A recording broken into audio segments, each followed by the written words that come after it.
Vendredi sur Equinox Télévision.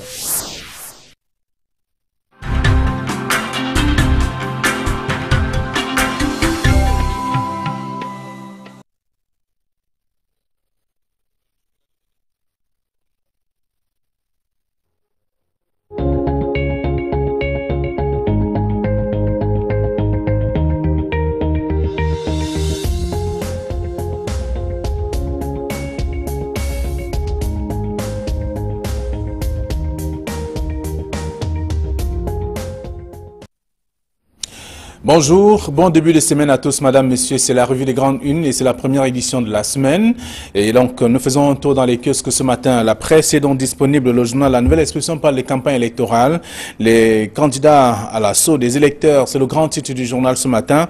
Le journal parle donc de ces différents concurrents à la course, donc pour Itoudi, qui ont lancé, qui sont donc désormais sur le terrain depuis samedi. Quant au défi, l'interdiction du sous-préfet de Douala 4e à Tchang. Je suis aussi accueilli donc en fanfare. Alberto Eneo s'invite à la campagne du RDPC à Bamenda, Philemoyan, défie les séparatistes et puis à Douala. Cabral Libi fait donc reculer l'autorité administrative. C'est le dossier à lire de la page 5 à la page 10 du journal.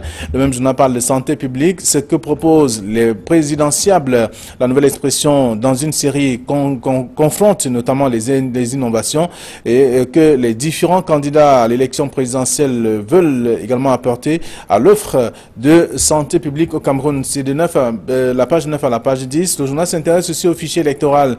Plus de 6 000 candidats, 6 000 selon bien sûr le journal. On parle de 6 millions d'électeurs déjà inscrits, avec également aussi des publics, donc le nombre de bureaux de vote rendus publics également par le journal, et que ce soit au Cameroun ou à l'étranger. C'est dans le numéro en page 5 de ce matin. Et puis on parle aussi des Lions indomptables avec Mokanjo qui quitte l'équipe nationale. C'est en page 11. Ce sont des informations à lire dans la nouvelle expression. Cameroun Tribune parle donc de campagne électorale. Nous y sommes désormais depuis samedi dernier. Les 9 candidats à l'élection présidentielle du 7 octobre prochain sont donc sur le terrain depuis samedi. C'est à découvrir dans le dossier à lire de la page 5 à la page 15. D'autres informations sont aussi à lire dans le journal Cameroun Tribune de ce matin. Et puis le quotidien Le Jour parle de présidentielle. Ça a commencé, c'est ce que dit le journal, avec des informations importantes sur la campagne pour Eric Kingé. Pourquoi je rejoins Kamto? C'est des explications qui sont à découvrir dans le journal ce matin. Le journal parle également de Yaoundé-Simalène. L'autoroute sera-t-elle prête pour la CAN? C'est une question. Les explications sont aussi à lire dans le numéro disponible dans les kiosques. Mutation parle donc de présidentiel, week-end de campagne. Selon le journal, tous les acteurs, de toute façon les candidats, sont également contenus dans le journal. Ce que chacun a pu faire depuis samedi déjà jusqu'à ce jour, c'est contenu dans le journal. Mutation de ce matin qui propose un dossier et aussi avec d'autres informations que je vous invite à lire. Dans le nord-ouest, les sécessionnistes détrônent 2 ponts en tout cas dans cette partie du pays. C'est dans le journal. Le journal Le Financier d'Afrique parle donc de monnaie, baisse des crédits à l'économie en zone CEMAC, c'est ce que dit le journal. Dossier à découvrir dans le numéro de ce matin. Le même journal parle également des défis du marché des capitaux en zone CEMAC également, parlant de la finance. C'est à lire dans le journal Le Financier d'Afrique qui s'intéresse aussi au Gabon. Le journal Indépendant parle du 1er octobre 2018. Attentat terroriste programmé à Yaoundé, ce que dit le journal qui s'intéresse aussi à la localité de Sangmilima où on a vu le Dja et le Bo qui promet donc un vote à 100% à Paul Biya. C'est ce que dit le journal également ce matin. Autre information à lire, si vous faites un tour dans les kiosques. Les du Sahel parle de présidentielle 2018, campagne électorale timide dans le Grand Nord du journal l'évoque dans le dossier de la page 6 à la page 7. Le journal parle également de la localité de Maroua où les véhicules CA ont été aperçus, utilisés pour la campagne de Biya. C'est dans le numéro disponible dans les kiosques aussi. Le journal Intégration s'intéresse à l'immigration clandestine avec la colère des diplomates du Maghreb à Yaoundé. C'est contenu dans le journal. D'autres informations parlant bien entendu de campagne présidentielle. Paul Biya défie les sécessionnistes, ce que dit le numéro disponible dans les kiosques ce matin également. Et puis autre information à lire, si vous faites un tour. La météo s'intéresse à la période 2011-2018. Paul Biya gagne le pari de la recherche recherche agricole. Dossier à lire de la page 5 à la page 8. Le journal parle également du soutien à Paul Biya, les savoirs en ordre de bataille. Le contenu est en page 4 de ce journal. Le quotidien de l'économie parle de Cameroun. Révélation sur la fuite des capitaux en 2016, parlant notamment de la dévaluation du franc CFA. Tout un dossier également pour comprendre le sujet ce matin. Le journal parle également de la présidentielle 2018 avec le marché des projets de société ouvert désormais par les différents candidats. C'est dans le dossier proposé par le journal Le Quotidien de l'économie. Et puis le journal Info Matin qui s'intéresse à Grégoire Ouona, qui parle donc du chef de l'État et qui a placé bien entendu le bien-être des Camerounais au cœur de ses actions. C'est à lire dans le journal Info Matin. Et avec le Nyong Mfumu qui assure un 100% à Paul Biya. Des informations à découvrir dans le numéro disponible ce matin. Le quotidien, l'essentiel qui est dans les kiosques parle de la course qui est lancée sur le titre du journal avec les différents candidats parlant de l'image du Cameroun qui s'est donc améliorée dans le cadre de cette opération de campagne sur le terrain. Ils sont nombreux, tous les 9 candidats présentés ici par le journal L'Essentiel à lire dans le journal. On va terminer avec le journal Repère qui parle donc de la présidentielle. Pourquoi je m'engage? Le chef de l'État s'explique sur son engagement à cette autre élection présidentielle. On sait que c'est la force de l'expérience qui parle désormais et pour accomplir ce qu'il n'a pas pu achever depuis plusieurs années. C'est dans le journal Repère de ce matin. Et puis Émergence qui est dans les kiosques sur le quotidien privé bilingue qui parle de Yaoundé sous la menace de frappes terroristes. C'est le grand titre du journal également avec d'autres informations à lire. Étoudi 2018 à Kérimuna est prêt pour l'élection présidentielle. C'est ce que dit le journal également. Voilà ce que la presse nous propose, celle que nous avons reçue à notre rédaction ce premier jour de la semaine. Thierry Ngapé, bonjour. Bonjour Flavien Nongo, bonjour également Bernard Batana. Je n'oublie pas les téléspectateurs de la revue des Grandes Unes. Merci d'être là également ce matin. Bernard Batana, bonjour. Bonjour Flavien, bonjour Thierry. L'occasion se prétend, je dis bonjour à tous les 9 candidats qui sollicitent nos suffrages pour le prochain septennat. Je dis ici que tous vont avec les mêmes chances. Très bien.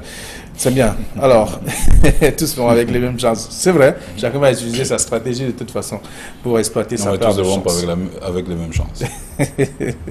Alors, la nouvelle expression qui met à la grande une ce matin, campagne électorale avec les candidats à l'assaut des électeurs.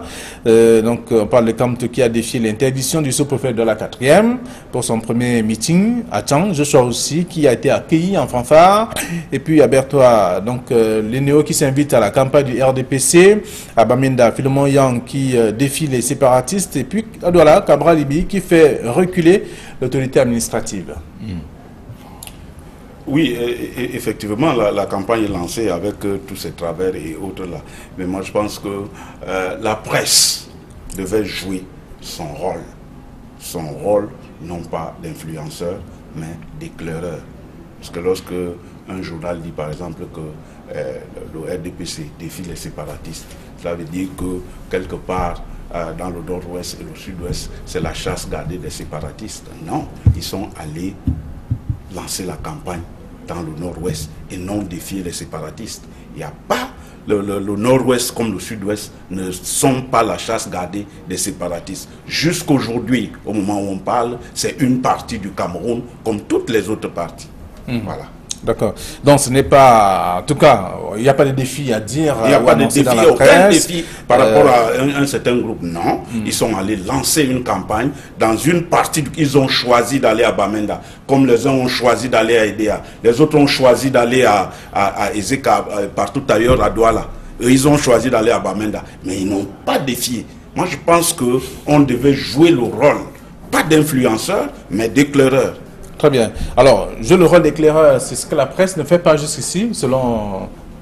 non, la presse est toujours dans ce rôle-là. Et il faut comprendre en même temps le titre de ce journal.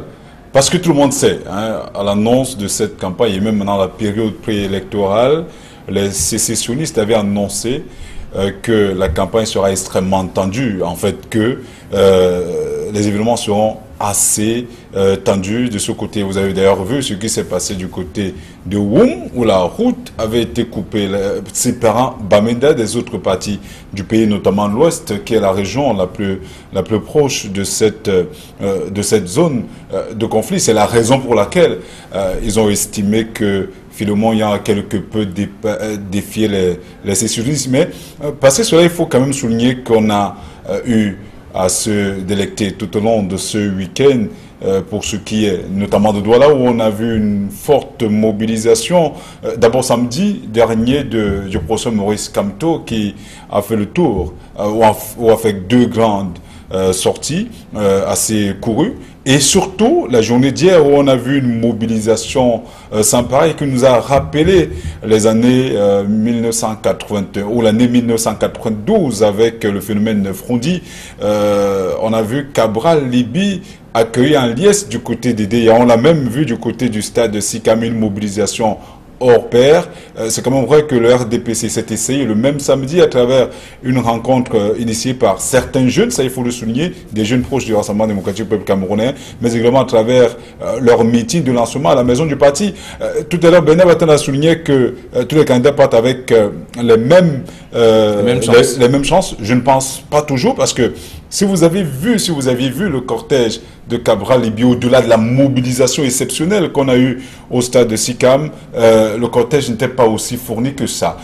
Si vous aviez fait un tour du côté de la maison du parti de Bonanjo, où le RDPC tenait son meeting, l'extérieur était gorgé de véhicules à la fois administratifs et de particuliers. C'est pour comprendre que les chances sont pas catégoriques. Le RDPC a une machine électorale qui se recrute dans la haute administration, mais également dans les fonctionnaires, chez les fonctionnaires. Donc, il faut comprendre quand même que toutes les partis... Que les chances ne sont pas catégoriques selon vous. Effectivement, toutes les formations politiques ne partent pas avec les mêmes chances.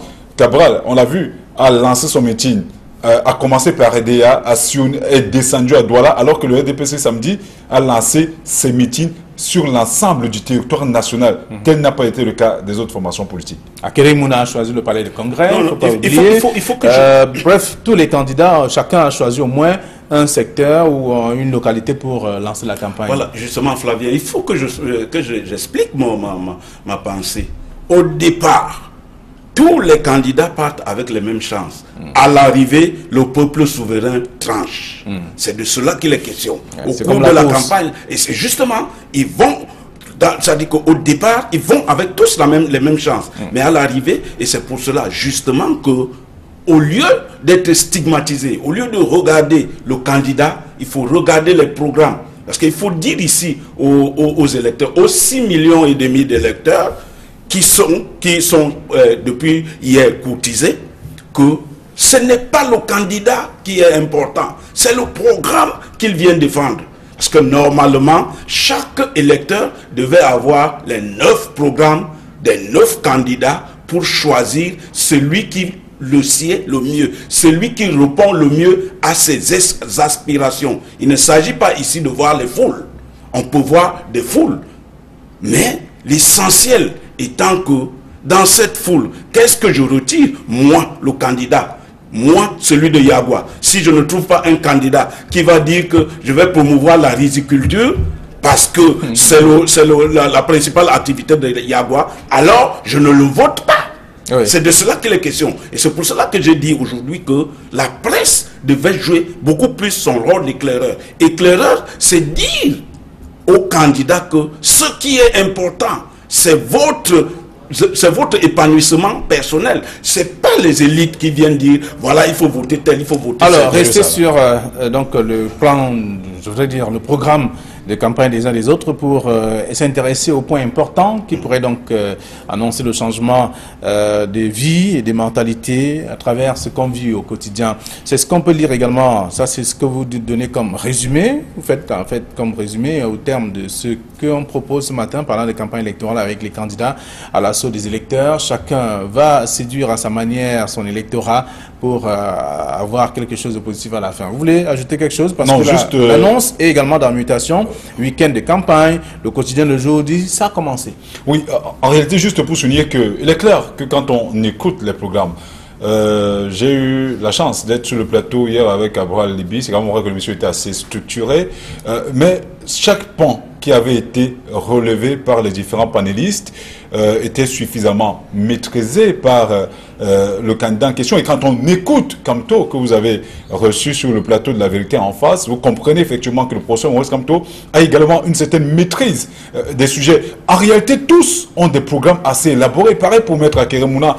Donc maintenant, c'est à l'électeur de comprendre quelle est la part de vérité, parce qu'en même temps, il y a également c'est un programme assez embruqué, assez compliqué, mais il faudrait justement que l'on comprenne que quand on écoute les uns et les autres, il y a certaines choses qui sont réalisables et certaines choses qui ne le sont pas. Maintenant, à l'électeur de faire le bon choix, le moment venu, mais je crois quand même que la posture, je crois quand même que l'aura et le pedigree de chacun de ces candidats peut permettre d'orienter pour ce qui est de nos choix. Mais toujours est-il qu'au moins, s'il faut s'en féliciter, cette élection ne sera pas comme les élections de 2011, encore moins des élections indirectes, notamment sénatoriales, que nous avons vécues il y a quelques mois. La campagne nous donne quand même à voir qu'il y a des candidats suffisamment préparés, qui ont eu du temps de maîtriser leur projet de société,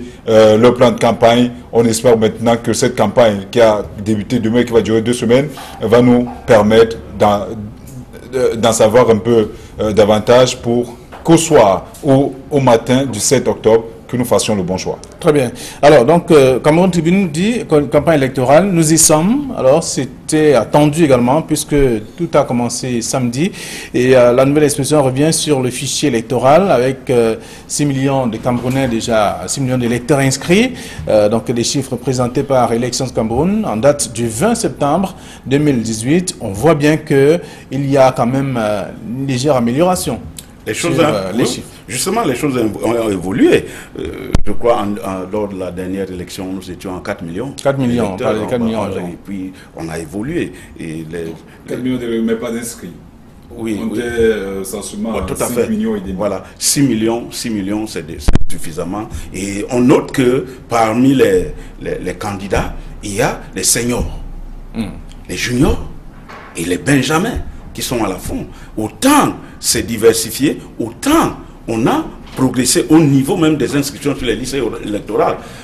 Même si, par ailleurs, il faut déployer, il faut déplorer certaines personnes, il y a des électeurs qui disent, mais attends, est-ce que je pense... C'est d'ailleurs la raison pour laquelle le candidat Cabral, à l'époque, avait lancé le mouvement 11 millions d'inscrits, 11 millions d'électeurs, qui a mué maintenant à 11 millions de citoyens. Mais il faut quand même dire que le chiffre de 6 millions, 630 000 et poussières d'électeurs, 847. Voilà, 847 électeurs est assez encourageant. Mais parce que par rapport à l'année 2011, mais quand on regarde ce chiffre, il faudrait quand même que les Camerounais comprennent, au regard de l'élection présidentielle de 2011, que ce chiffre est assez intéressant et que l'on se rappelle effectivement que s'ils ne veulent plus du président Biya, qu'ils doivent aller au vote, qu'ils doivent aller mettre le bulletin dans l'urne le 7 octobre prochain, parce que je vous rappelle qu'en 2011, le candidat Biya a eu 87% pour 3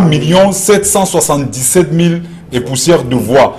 Le parti qui le suivait venait avec 510 000 et poussières de voix, c'était le SDF, et le gap était pratiquement de 3 200 000 voix. C'était assez énorme. Et quand on questionne le taux d'abstention, il était assez important, 34 et poussières, et le nombre de bulletins, c'était pratiquement 2,5 millions. Voilà 2,5 millions de personnes qui sont faites inscrites sur les listes électorales, qui ont retiré, je crois, leur carte, mais qui ne sont pas allés voter. Il y a eu pratiquement 140 000 bulletins nuls. Il faudrait justement que ces gens qui s'abstiennent à voter, ces gens qui votent avec parfois 2-3 bulletins dans une seule enveloppe, comprennent que s'ils veulent que le changement, comme on l'entend dans la rue et dans les médias, s'ils veulent que le changement arrive, que ces gens-là aillent voter. Peut-être à partir de là, au soir du 7 octobre, on en tirera les leçons. Les leçons, ça c'est sûr. De toute façon, c'est ce qu'on peut dire dans la presse ce matin, parlant du fichier électoral avec les plus de 6 millions de Camerounais, 6 millions d'électeurs inscrits. C'est le chiffre présenté donc par l'ECAM au 20 septembre 2018. Alors, vous voulez ajouter quelque chose sur le sujet ou alors parce qu'on va parler du financement public de la campagne? Il faut dire que par rapport au fichier électoral de l'ECAM, moi je reviens là-dessus pour dire que il n'y a rien de gagné à l'avance. Parce qu'il y a des journaux, comme je l'ai dit tout à l'heure, qui ont dit que le RDPC assuré de gagner. Aucune élection n'est gagnée à l'avance. C'est au travers des urnes que le résultat sort. Et donc, parce qu'ils ont parlé de 3 millions d'électeurs, et donc il y a eu plus de 3 millions qui se sont inscrits. Donc tout est jouable. Tout est jouable. On défile sur le terrain. C'est là-bas où tout va se jouer. Personne n'a gagné à l'avance. Ok. Alors, personne n'a gagné à l'avance. La nouvelle expression parle de financement public de campagne avec le MCNC qui rejette et le MRC qui attend. Franklin Difford, par exemple, ne prendra pas les 15 millions de francs CFA remis au candidat à la présidentielle, tandis que le MRC retarde donc son encaissement. Oui, il faut dire que pour une élection, il s'agit d'une élection présidentielle. Parce qu'il faut qu'on apprenne à être sérieux. Il s'agit d'une élection présidentielle au cours de laquelle on va élire le président de la République, de la République, c'est-à-dire la chose commune. Quand on l'aura élu, il deviendra le président de tous les Camerounais et de tous les partis politiques. Pour ces raisons, il faut mettre tous les moyens pour que tous les candidats s'épanouissent par rapport aux élections. On ne peut pas parler de 15 millions. Vous voyez que c'est une somme vraiment réduite et minimale. Il faut que les gens soient sérieux lorsqu'on veut faire des choses sérieuses. Alors, lorsqu'on va à une compétition, quand même, on doit se préparer. On est sûr qu'avec ou sans ça, on va pouvoir atteindre ses objectifs, c'est-à-dire pas se laisser de toute façon atteindre sa cible, rencontrer des gens selon le chronogramme qui a été préalablement établi. Oui, mais on a l'habitude de le dire, qui veut aller loin ménage sa monture. Voilà. Et c'est le cas, effectivement, ils n'ont pas besoin de ces 15 millions, c'est l'accompagnement.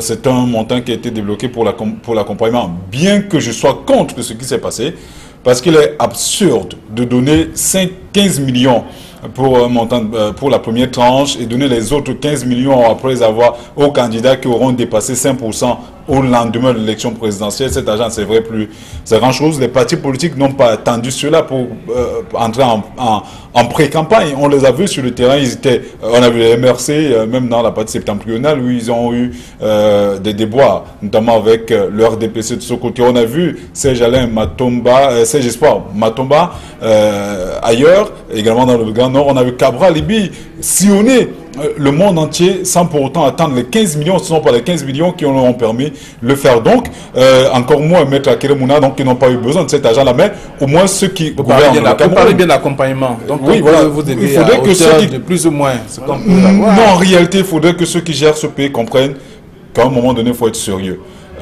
On ne peut pas, en 2011, avoir donné 5 millions et avoir 15 millions au début, 15 millions après. Aujourd'hui, on donne 30 millions, n'avoir même pas la moitié de l'argent qu'on a mis. Mais je vous ai dit, ce n'est pas ce qu'ils attendaient. Ils ont compris que celui qui veut aller loin à sa monture, ils ont commencé à le faire. La pauvre, beaucoup n'ont pas pris cet argent-là et beaucoup l'ont pris parce qu'en réalité, c'est un argent qui leur revient de droit. C'est pour cette raison que l'on pris. Mais ce n'est pas ce qui ferait leur campagne. Vous avez vu ce que Serge Espoir Matomba a déployé comme logistique, un grand bus, un gros porteur. Voilà, un gros porteur pour l'accompagner dans ses déplacements. Vous avez vu l'artillerie de Joshua Oshie, encore pour Cabral Libi et les autres. Donc, ce n'est pas cet argent le plus important. Le plus important, c'est ce qu'ils offrent, c'est ce qu'ils proposent aux Camerounais. On a écouté, on espère justement que les autres candidats suivront Cabral Libi sur le plateau de Etoudi 2018 sur Equinox, parce qu'en réalité, c'est un plateau, on l'a vu hier, qui permet aux candidats de s'exprimer. Les journalistes viennent juste pour poser et relancer, mais le plateau est réservé aux candidats. Donc, c'est une tribune, certainement, qui permettra à tous les candidats, notamment à Franklin Difford, voilà, parce que c'est le nom qui t'a dans ma tête, qui sera demain à Douala, peut-être, de revenir sur ce plateau pour nous permettre en même temps de comprendre davantage ce qu'il propose aux Camerounais. Je crois c'est important parce que c'est cela qui va déterminer notre choix le 7 octobre prochain. Très bien. Alors, c'est dans le journal La Nouvelle Expression de ce matin, parlant du financement public de campagne, le MCNC rejette, entre-temps le MRC attend donc de récupérer son argent. Et aussi, on peut lire tout cela en page 5 du journal L'Œil du Sahel parle de campagne électorale timide dans le Grand Nord. Oui, timide dans le Grand Nord peut-être. Les différents états-majors n'ont pas encore trouvé l'année. Parce que je vous ai dit, les partis politiques ne vont pas être au même moment partout. Il ne me revient pas ici de parler en lieu et place des partis politiques. Mais comme constate, mais ce qui est plus important à constater là, lorsqu'on a vu les véhicules administratifs sur le terrain, oui, on va se demander si l'État a investi un candidat pour l'élection présidentielle. Bon, maintenant, l'élection est timide dans le Grand Nord. On attend de voir, on a jusqu'à 2 semaines pour voir comment ils vont se déployer partout. Les partis politiques ont certainement, les états-majors des partis politiques ont certainement un programme, une programmation par rapport à leur descente sur le terrain. Bon, peut-être cette fois-ci, ils n'ont pas privilégié le Grand Nord. Peut-être le Grand Nord est réservé pour la fin. On attend justement. Alors, pour campagne timide, campagne électorale timide dans le Grand Nord. Et juste à côté, toujours dans le même journal, on parle donc des véhicules administratifs qui sont utilisés pour la campagne de Biya. Oui, mais là, c'est ce qui concerne le RDPC. Vous l'avez souligné pour la campagne de Biya, ce qui démontre quand même que le RDPC était sur le terrain dans le Grand Nord. Contrairement aux autres formations politiques qui n'ont pas, jusqu'à présent, on l'a toujours dit, une assise territoriale établie. Le MRC n'a pas une véritable représentation, on l'a vu quand même sur le terrain dans le Grand Nord, mais en termes de représentation, ce n'est pas encore cela. C'est peut-être la raison pour laquelle ils préfèrent réunir leurs forces, aller en délégation. On a vu dans le cortège de Joshua aussi, ni John Frundi, dans le même cortège, alors que le SDF aurait pu se délocaliser, se multiplier sur le territoire national afin de lancer d'une manière, pourquoi pas en symbiose, sa campagne véritablement. Mais ils ont choisi d'aller étape par étape, arrondissement, département, région. C'est un choix, c'est une stratégie. Nous ne sommes pas dans leurs équipes de campagne, nous ne sommes là que pour commenter ce qui est fait. Mais toujours est-il qu'on aurait gagné à les voir tous ensemble sur le terrain, sur le champ de l'action. Et à partir de là, on aurait peut-être compris en termes d'implantation spatiale. Mais pour l'instant, c'est le RDPC qui reste le parti le plus implanté sur le terrain, et on l'a encore vu samedi dernier. Alors, on avait cru par exemple que la situation de Boko Haram était estompée, en tout cas. Alors, on voit bien dans le journal ce matin qu'il y a 4 commandants de Boko Haram qui ont été arrêtés par l'armée camerounaise au niveau de la frontière Cameroun-Nigeria. Ça veut dire qu'il y a toujours des exactions qui sont perpétrées de ce côté. Oui, malheureusement, au moment des campagnes, nous avons dit sur ce plateau que la campagne et l'élection présidentielle est une élection au cours de laquelle le territoire national est une circonscription électorale unique et elle devait être davantage homogène. Il faut donc déplorer que dans la partie septentrionale du pays, qui est encore des assertions dues à la secte islam, au Boko Haram. Et cela va peut-être entacher le bon déroulement d'élections de ce côté-là. C'est ce qui est vrai à l'extrême nord et peut-être vrai dans les régions du nord-ouest et du sud-ouest où on a parlé de quelques échauffourées entre les séparatistes et les forces de défense. Vivement que la sérénité revienne dans ces deux parties pour que l'élection présidentielle se passe en toute quiétude. Parce qu'à l'évidence, l'élection présidentielle est la seule où le candidat va à la rencontre de son peuple. Et il faut que le candidat aille à la rencontre de son peuple et de tout son peuple, pas une partie du peuple. À cette condition seulement qu'il sera élu et sera un président légitime et qui aura une légitimité qui s'étend sur tout le territoire. Alors, lorsqu'on a vu, on a commenté ce point, on constate également qu'il y a toujours un peu de violence enregistrée dans le septentrion, parce qu'il y avait déjà 4 commandants de la secte Boko Haram qui ont été interpellés ou arrêtés par les forces de défense camerounaises. On ne saurait parler de violence, mais on l'a souvent dit sur ce plateau, la vigilance devrait être accrue. parce que avec la secte islamique Boko Haram, c'était une guerre asymétrique. On n'a pas toujours eu affaire à un ennemi clairement établi. Là maintenant, le journal nous apprend que ce sont des lieutenants, des commandants de la secte islamique Boko Haram qui ont été interpellés, ce qui nous démontre quand même qu'au cours de cette élection-là, il ne faut pas baisser la garde, il faut rester très vigilant. Et cela nous amène en même temps à comprendre qu'il y a également une situation assez explosive du côté du nord-ouest et du sud-ouest où des sécessionnistes, on préfère les appeler ainsi, avaient annoncé des sorties assez tonitruantes au cours de cette élection présidentielle-là. Donc, de cette élection-ci, il faudrait donc que la vigilance reste accrue et que les uns et les autres comprennent qu'on n'a plus que jamais intérêt à ce que cela se fasse dans le calme.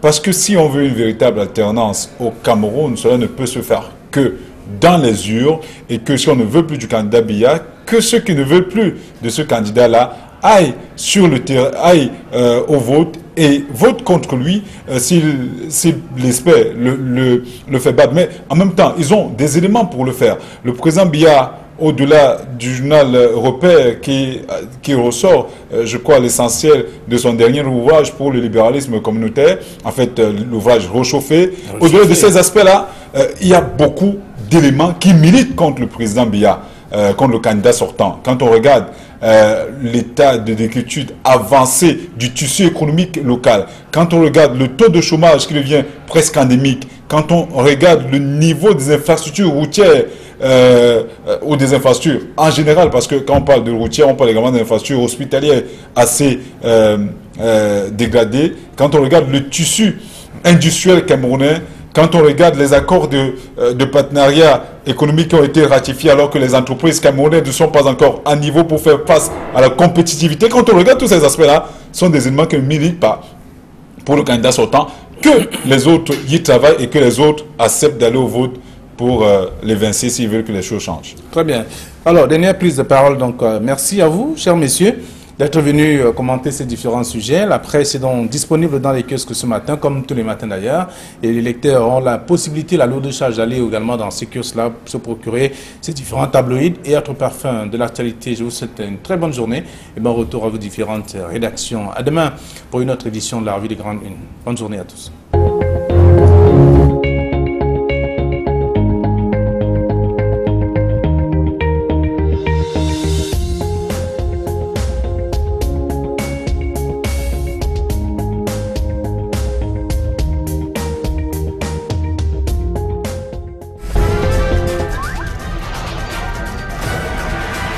Equinox Télévision, au-delà de l'image.